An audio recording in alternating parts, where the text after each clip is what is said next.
Break के बाद एक बार फिर से बहुत स्वागत है आप सभी का। बुलेटिन की शुरुआत करेंगे बड़ी खबर के साथ। लखनऊ से बड़ी खबर मिल रही है, जहां पर एसटीसी और ऑयल के बीच एमओयू साइन हुआ है। प्रोजेक्ट गंगा के लिए एमओयू साइन किया गया है। 20 लाख घरों तक पहुंचेगा हाई स्पीड ब्रॉडबैंड। गांव-गांव पहुंचेगा high speed broadband. Project Ganga से मिलेगा युवाओं को रोजगार। 50% होगी महिलाओं की भागीदारी इसमें।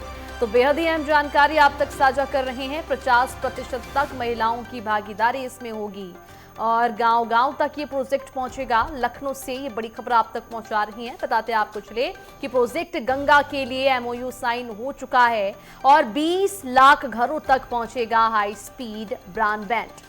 गांव-गांव तक ये हाई स्पीड पहुंचेगा और बताते ये भी आपको चले कि इस प्रोजेक्ट गंगा से युवाओं को रोजगार के नए-नए अवसर भी मिलेंगे। 50% महिलाओं की भागीदारी भी इसमें होगी। तो लखनऊ से ये बड़ी खबर आप तक पहुंचा रही है, जहां पर प्रोजेक्ट गंगा के लिए एमओयू साइन हो चुका है। 20 लाख घरों तक पहुंचेगा हाई स्पीड ब्रॉडबैंड। गांव-गांव पहुंचेगा ये ब्रॉडबैंड। और ये भी जानकारी आपको हम देते चले कि प्रोजेक्ट गंगा से युवाओं को रोजगार तो मिलेगा ही, बल्कि 50% महिलाओं की भी भागीदारी इसमें होगी।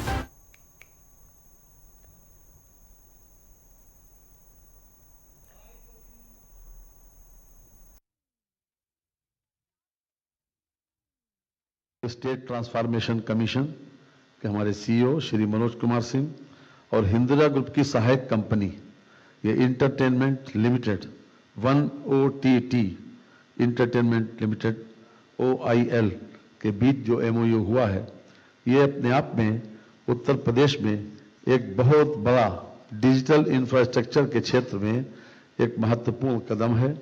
और हम समझते हैं कि ये आज उत्तर प्रदेश की सबसे बड़ी आवश्यकता यह है कि हम ज़्यादा से ज़्यादा लोगों को एम्प्लॉयमेंट दें, और अगर तकनीक के साथ एम्प्लॉयमेंट दिया जाए तो मैं समझता हूं कि वो सबसे ज़्यादा सार्थक होगा, क्योंकि डिजिटल युग है। हर क्षेत्र में डिजिटाइजेशन को बढ़ावा दिया जा रहा है। और चलिए इसी पूरे मामले पर ज्यादा जानकारी के लिए UP state head Raghavendra Pratap Singh हमारे साथ जुड़ चुके हैं। राघवेंद्र, जिस तरह से प्रोजेक्ट गंगा के लिए एमओयू साइन हो चुका है, क्या कुछ खास इस प्रोजेक्ट में रहने वाला है?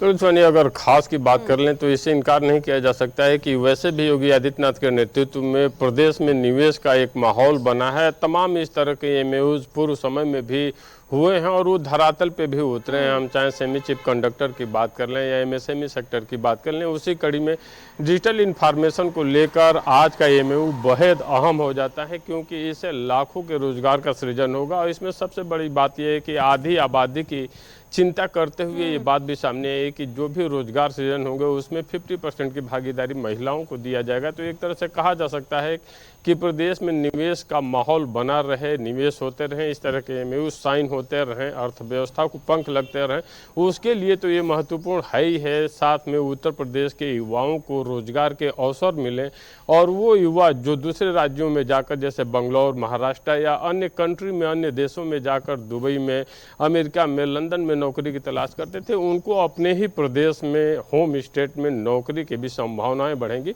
तो एक तरह से कहा जा सकता है कि योगी आदित्यनाथ का ये प्रयास उत्तर प्रदेश को निवेश बना करके, एमओयू साइन करके, उसे धरातल पे उतार करके युवाओं को रोजगार का सृजन कैसे किया जाए, इसको लेकर आज का एमओयू भी बेहद अहम है, जिसे डिजिटल इंफॉर्मेशन के क्षेत्र में हजारों लाखों की संख्या में रोजगार सृजन हो गए, उसे बेरोजगारी दूर करने में भी काफ़ी सहायक उत्तर प्रदेश की योगी सरकार होगी।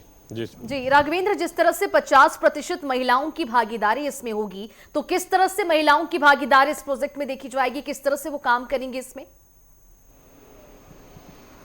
बिल्कुल, महिलाओं की भागीदारी की बात कर ली जाए तो ये योग्यता के निर्धारण पर निर्भर है कि जो जिस योग्य है, जिसके लिए डिग्री रखता है और जो पद सृजन होंगे उसी अनुपात में उसे वहाँ पे एम्प्लॉय बनाया जाएगा। लेकिन इतना जरूर है कि महिलाओं को लेकर के खास करके योगी आदित्यनाथ की सरकार ने इसे पूर्व समय में भी पीएससी में भी जब भर्ती आई थी तो जिस तरह से महिलाओं के लिए आरक्षित करके महिलाओं की संख्या को पुलिस क्षेत्र में बढ़ाया गया। इसके अलावा आरक्षी की जो भर्ती आई थी उसमें महिलाओं को काफ़ी बढ़ चढ़कर हिस्सा लेने का मौका दिया गया और तमाम महिलाओं को जिस तरह से पुलिस विभाग में भी जोड़ा गया, उसी कड़ी में ये भी बेहद अहम हो जाता है कि डिजिटल इन्फॉर्मेशन में भी अगर लाखों नौकरियों का सृजन होता है तो उसमें 50% आधी आबादी को नौकरी मिलेगी। तो कहा जा सकता है कि महिला शक्ति को और शक्तिवान बनाने का योगी आदित्यनाथ का ये प्रयास काफ़ी सराहनीय होगा। जिस तरह के एमओयू साइन हो रहे हैं और एमओयू साइन होते हुए भी सरकार द्वारा ये घोषणा भी कर दी जा रही है कि 50% जो सीटें होंगी वो महिलाओं के लिए आच्छादित होंगी। तो एक तरह से कहा जा सकता है कि महिला शक्ति पे काफ़ी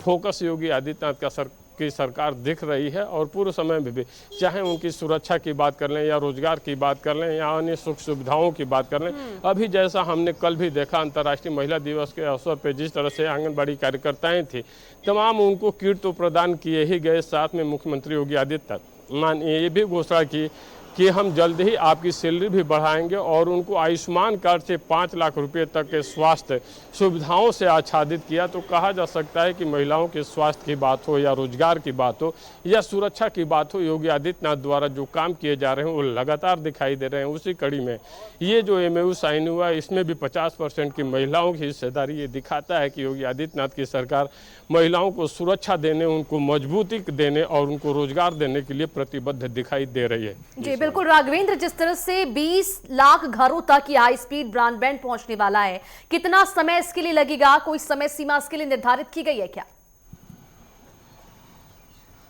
बिल्कुल कोई ऐसी समय सीमा नहीं, लेकिन इतना जरूर है कि अब एमओयू साइन हो गए हैं तो धरातल पे जरूर उतरेंगे। क्योंकि हमने पूर्व समय में देखा कि 2017 के बाद से जैसे ग्राउंड ब्रेकिंग सेरेमनी हुआ, इन्वेस्टर समिट हुआ, ग्लोबल इन्वेस्टर समिट हुआ, उसको लेकर विपक्ष हमलावर था। लेकिन जिस तरह से फिर एमओयू साइन हुए वो धरातल पे उतरे और लाखों करोड़ों की संख्या में जिस तरह के एमओयू यहाँ पे धरातल पे उतरे, पूर्वांचल की बात कर लें, लखनऊ की बात कर लें, गौतम बुद्ध नगर की बात कर लें या आगरा की बात कर लें, जेवर एयरपोर्ट की बात कर लें, जिस तरह से एमओयू साइन होकर धरातल पे उतरे हैं तो इसके अनुमान लगाया जा सकता है कि आने वाले कुछ ही महीने में ये भी एमओयू धरातल पे उतरता हुआ दिखाई देगा और रोजगार परख होगा, जहां पे यहाँ के युवाओं को, युवतियों को रोजगार भी मिलेगा। जी बिल्कुल राघवेंद्र, जिस तरह से एमओयू के साइन होने से लोगों को रोजगार तो मिलेगा ही, महिलाओं की भागीदारी भी इस दौरान फिक्स की गई है। ऐसे में ये जो एमओयू है और ब्रॉडबैंड की जो हाई स्पीड है वो जब 20 लाख घरों तक पहुंचेगा, क्या जमीनी धरातल पर इसकी मॉनिटरिंग करने के लिए किसी अधिकारियों को तैनात किया गया? किस तरह से इसकी निगरानी होगी?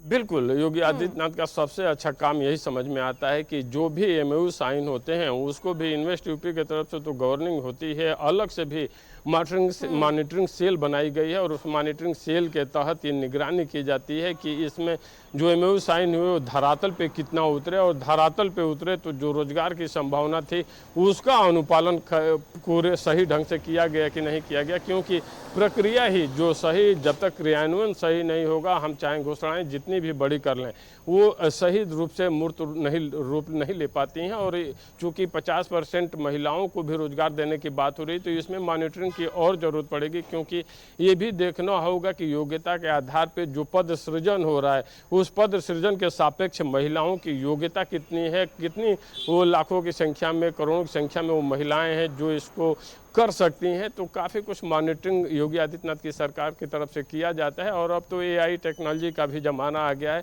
तो कहा जा सकता है कि कई बिंदुओं पे योगी आदित्यनाथ की सरकार इसे मॉनिटरिंग के रूप में देखेगी, परखेगी और तब जाकर इस निवेश को जो एमओयू साइन हुए हैं उसको धरातल पे उतारती दिखेगी। जी बिल्कुल, तो इस प्रोजेक्ट गंगा से युवाओं को रोजगार के तो अवसर मिलेंगे ही, बल्कि महिलाओं की भागीदारी भी इस दौरान शामिल की गई है। तमाम जानकारी के लिए बहुत शुक्रिया आपका राघवेंद्र।